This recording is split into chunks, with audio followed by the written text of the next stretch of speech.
An LPOP is a concealed position used to observe enemy movement, listen for activity, and provide early warning, and may also gather intel or act as a trigger point for an ambush. These posts are typically placed forward of a defense position, often manned by 1 to 2 personnel, with clear withdrawal/egress routes. Key differences. An observation post focuses on visual surveillance, line of sight, enemy formations, or terrain denial. A listening post prioritizes auditory detection, footsteps, engine noise, or voices in the dead of night. In reality, many LPOPs serve both functions, especially in small unit tactics. LPOP construction and site selection. Site selection can make or break the mission. Here's what you need. Number 1, cover and concealment. Blend with terrain, avoid skyline silhouettes. Number 2, clear fields of observation. No point, seeing only trees. Number 3, noise discipline. No talking, no eating, no gear clinking.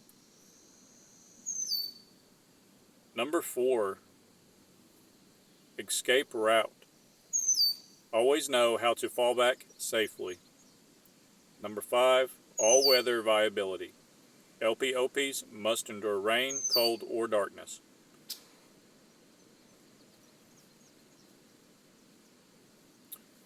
For short duration missions, use natural concealment, logs, foliage, depressions. For longer term operations, use camouflage fighting positions interwoven with vegetation and keep the profile low, no more than generally 18 inches above ground. Use loopholes for vision, never expose your head above cover.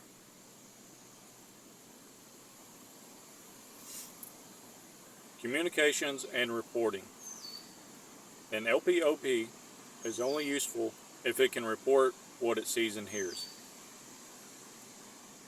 Use prearranged comm schedules.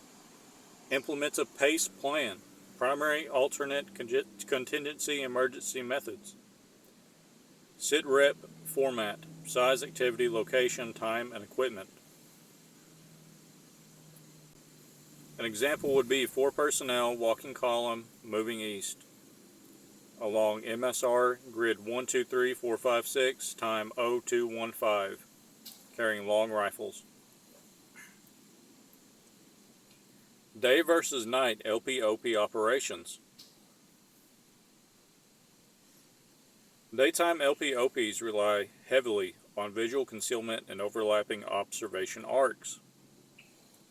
Nighttime operations shift focus to sound detection, thermal patterns, and IR signatures.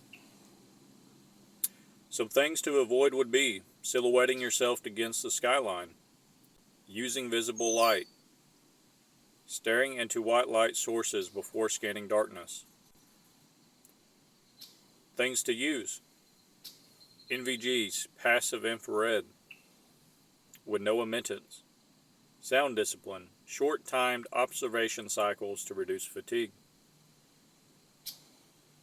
Security, shifts, and camouflage. Standard manning is 2 personnel. 1 observes, 1 rests. Rotate every 20 to 30 minutes, or as needed. Security rules: weapons at the ready, always. Weapons at arm's reach. Maintain noise and light discipline. No unnecessary movement. All actions are done slowly and deliberately. Camouflage yourself. Use ghillie suits, natural vegetation. Disrupt yourself. Disrupt the shape, the shine, shadow, and silhouette. No reflective surfaces or shiny objects. Enemy contact and withdrawal. If compromised, break contact silently if possible. Use code words for alerts, deploy smoke or diversion if under fire, move to rally points, then report in. Never fire from an LPOP unless absolutely necessary. It risks exposing your entire defense. Keep in mind, typical LPOPs are above and forward of the defensive line, which essentially means if you shoot back, like it said, you are exposing yourself and your entire platoon size element, if not more. LPOPs in prepared citizen context. In a post-collapse or invasion scenario, prepared citizens can use LPOPs to monitor roads, river crossings, and trails. Think neighborhood overwatch, perimeter listening post, early warning near bug-out camps. Just remember discipline, reporting, and concealment win the day, not just firepower. In warfare, intelligence is everything. Intelligence is everything in planning missions. LPOPs gain intelligence, whether that be out in the forest, in an urban area in a car, or the clock tower in the city.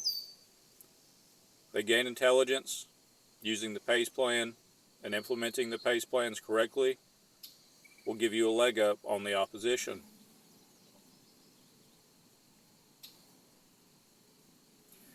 LPOPs may never make the headlines, but they are the first line of defense, the silent alarm bells in the night. They watch, they listen, and they save lives. Stay silent, stay hidden, stay alive.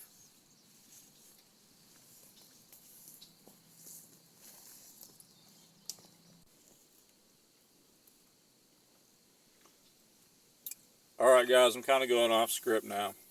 So, that was kind of the script.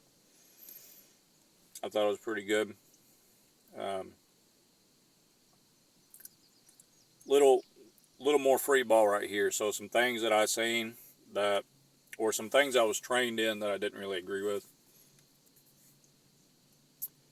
So when I was at JRTC at Fort Polk, we had LPOP set up on the perimeter forward of the defense, as we just went over.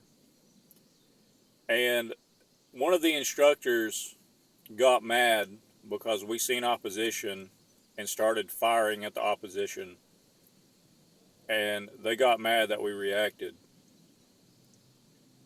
He said, just let them walk past you if they don't see you.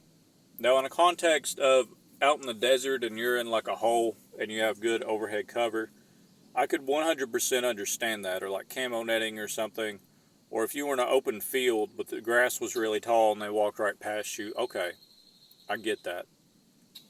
But if you're in a dense forest where everything is really claustrophobic and close together, that's essentially a death sentence for you, no matter how well camouflaged you really are. If they notice you, even though if your weapons are ready at all times, you're going to get lit up. And I just never really agree with that personally. I think it's dumb. And like I said, there are certain situations, especially when you have like 500 to 600 meters of distance between you and the opposition, or even 300 meters for that instance, and you're an LPOP, then yeah, dude, I mean, you don't have to fire because there's less of a chance of them spotting you. But if they're within 50 meters of you, you might as well just dump a mag into them at least, because if they spot you, you are gone. They're going to get the drop on you before you can get the drop on them. So purposely letting them pass you and just risking that, it was always just a point I never really agreed with, even though that is an Army doctrine and stuff.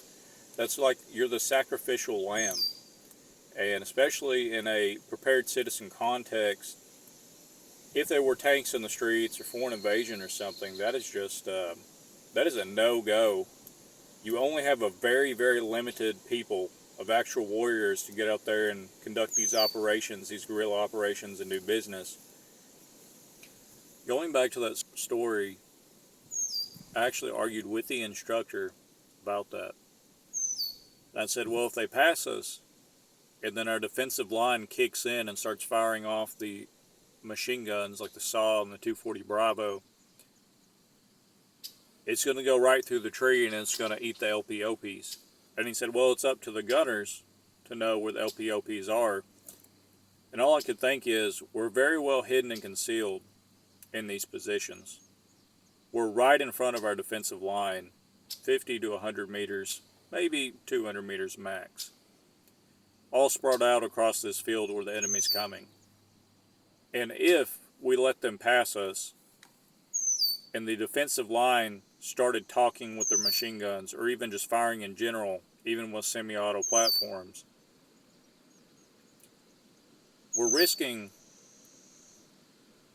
just risking getting shot by our own side. And that is another reason I just think that is dumb. LPOPs definitely have a place, and they are definitely a superpower in warfare and on the battlefield, whether that be urban or in a dense forest type context, wherever you're at. However, just don't be dumb. Also, I want to say, don't break any laws. Follow all local, state, federal laws. But if it ever did kick off, like we talk about on here, don't be dumb and don't be shooting your own people. That's ridiculous. Use the LPOPs as a vantage and set them up on ridge lines and stuff. Make sure you don't silhouette yourself, and watch the roadways and crap like that. That'll probably be the most effective way you can do it. But God bless y'all. Peace. Order of our Abianto. See you next time on the mountain.